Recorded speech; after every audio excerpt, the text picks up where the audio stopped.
That's short and sweet. That was good, yeah. Okay. We're going to talk about string bends. Yeah? Bending them strings. Yeah.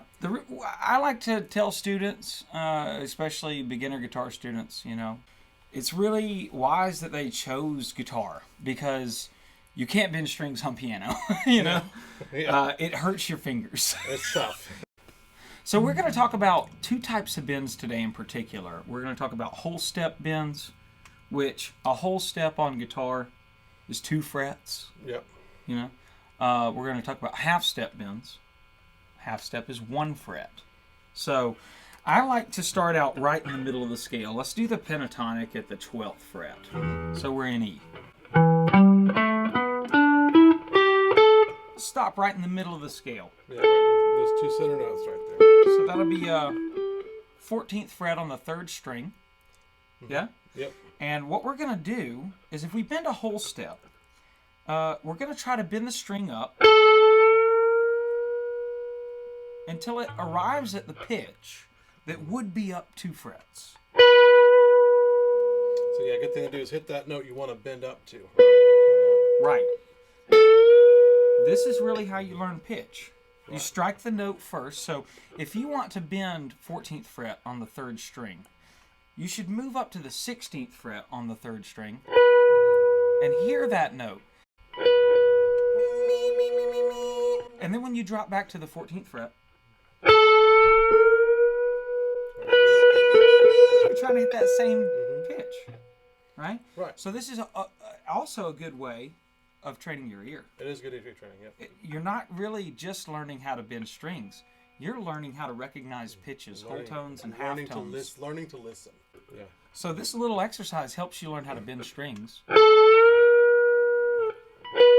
But it also helps you learn how to recognize pitches and know what a whole step sounds like. Or, check this out, what a half step sounds like. So if we're on the 14th fret, and we go to the 15th fret, okay, this is a really special note for blues Wonderful players. Note, yeah. This is the flat 5. But that's a half step bend. Yep. So you've got to get to where you can hear what a half step sounds like in your head, Right. and then hear what a whole step sounds like. Because what if I'm playing a solo?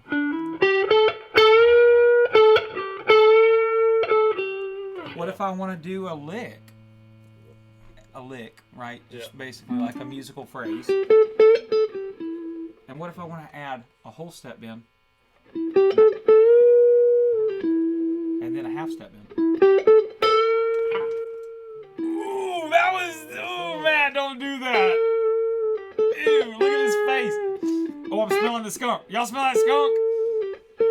Get it out of here. Now, something that I think is important to discuss also is that we don't just do them on the 14th fret, 3rd string.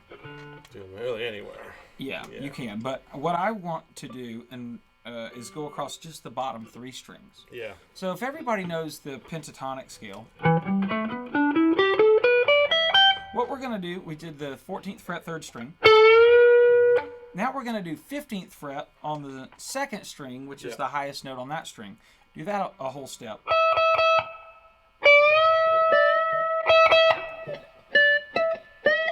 Yeah, and all the strings are tuned to different notes, so there's a different level of tension. You have to apply a different amount of pressure on each string to do a bend. This is why it's important to practice bends on every string. I like to tell people also, when you're learning bends for the first time, bend up really slow. You're trying to hear the approach up to that note, so that you don't just blow past it. Sometimes if you bend too fast, you just blow straight past the note. Yeah. So bend them really slow and controlled right now. So that was 15th fret on the 2nd string. Yep. 15th fret on the... And then now we're going to do 15th fret on the 1st string. So we'd move up to 17 and hear that pitch. Then we're going to drop back. I'm going to drop back 2 frets.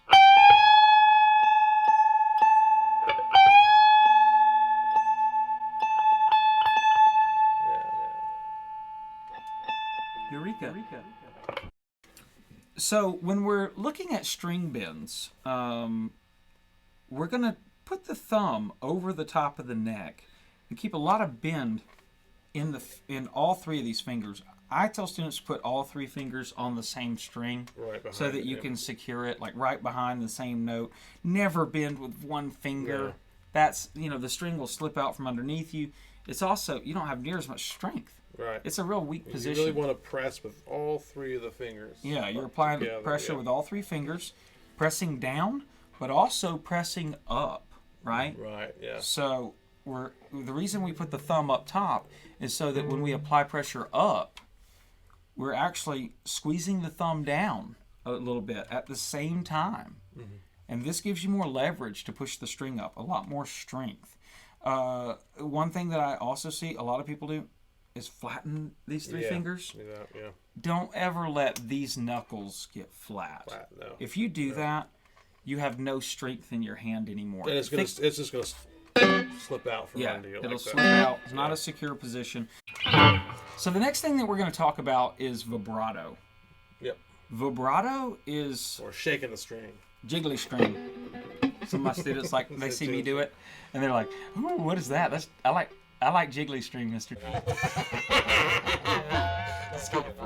Vibrato is one of the hardest things to teach. It is, yeah. Because everyone does it a little differently. Yep. Everyone sounds a little different. Mm-hmm. Same with the string bending, too. Yeah, but the core concept is the same. Same, right. Technique that I use the most often is what B.B. King does. It's called butterfly vibrato. Mm-hmm. And it looks like your hand is flapping like a butterfly. Yep. The most important thing that I try to really remind students is that you don't do vibrato with your finger. Yeah, that's really it's your whole hand. Some people try to wiggle their finger, and it's not done with any of the knuckles in your finger. Yeah. Your knuckles are actually locked. Yeah, they're in a set position. That's solid, So mine, I elongate this finger, and I use, my pivot point, my seesaw is kind of back here. Yep. When I do that vibrato. That wide one, yeah. Yep. And what you're really doing is you're turning your wrist like this. Mm-hmm. Back and forth. Very hey, subtle. Yep. Surfer dude. Yeah. What's up, surfer dude? That's really it. That's really all it is. What Cowabunga, Ninja Turtles? Mm-hmm. If you can do that, that's really more the motion of vibrato than this or some of the things that I've seen people try to do to get vibrato. Put your index finger into the neck of the guitar, into the bottom of the guitar. I like to tell people to do karate chop up. Okay. Karate chop the neck up. Yep. And then reach up and grab the note that you want to do vibrato on, but it needs to be about 1.5 feet above. Yep. Where your index finger makes contact with the neck. So it's really a very subtle movement, flapping your hand. And really all we're doing is just having the string go up a little bit, come down, then go down a little bit, up a little bit. Yeah, so it's like you do a small bend, and then it recenters. Small bend, recenter. Small bend, recenter. Very small. It's not really rapid. It's not really a violent motion. It's a super smooth, subtle motion in your hand. Yeah. You're really finessing it. You don't want to sound like a gnat. Yeah. I hear a lot of people that... it's like, West now! Two things that are really important that we have to mention. Okay. If your vibrato is too fast, it kind of sounds like an insect. It does. So try to slow the rate down. Mm-hmm. Also, don't do your vibrato too wide. Right, yeah. If it's too wide, it sounds more like it sounds like opera. It starts sounding like operatic. And that sounds that sounds really good sometimes for a certain effect. Yeah. But you don't necessarily want every song to have that wide of a vibrato. Practice a narrow vibrato, and then you can expand it out. You can always grow it to a wider and wider vibrato. But it is something that takes years. It's not something that you're going to get down between lessons. If you're in lessons, you're not getting this down in a week. You're not getting it down in a month. You're not getting it down in a year. it'll gradually change. Mm-hmm. You know, and the more you do it, you really learn through experience. You learn by doing. Just have to... So do it often and be patient with it, but know that it is going to take some time before it really sounds like you want it to sound. Right. And after you play with vibrato and with bends, sometimes it's hard to go back You'll never go to back. Playing without. Without it, yeah. So this is what we're going to do. I'm going to just give an example of what it sounds like when you do a solo with no bends, no vibrato. Mm-hmm. It's just pentatonic notes. Not playing any wrong notes or anything like that. No. These are all, this is the scale. I'm using the same scale. Right, yeah. But it sounds very different without the bends and vibrato. Let's see what it sounds like.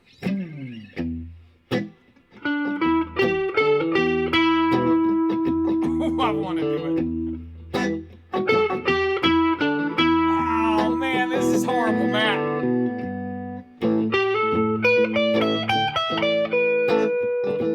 Almost did vibrato.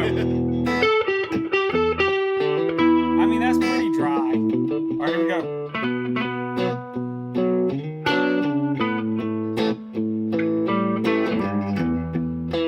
Okay, now that's no bends, no vibrato. I don't like that. Oh man, that bothers me. It's hard. It's hard not to. It's hard not to. Yeah. I had to catch myself a few times. Okay. Okay, let's give him some bends. Okay. Let's give him some bends.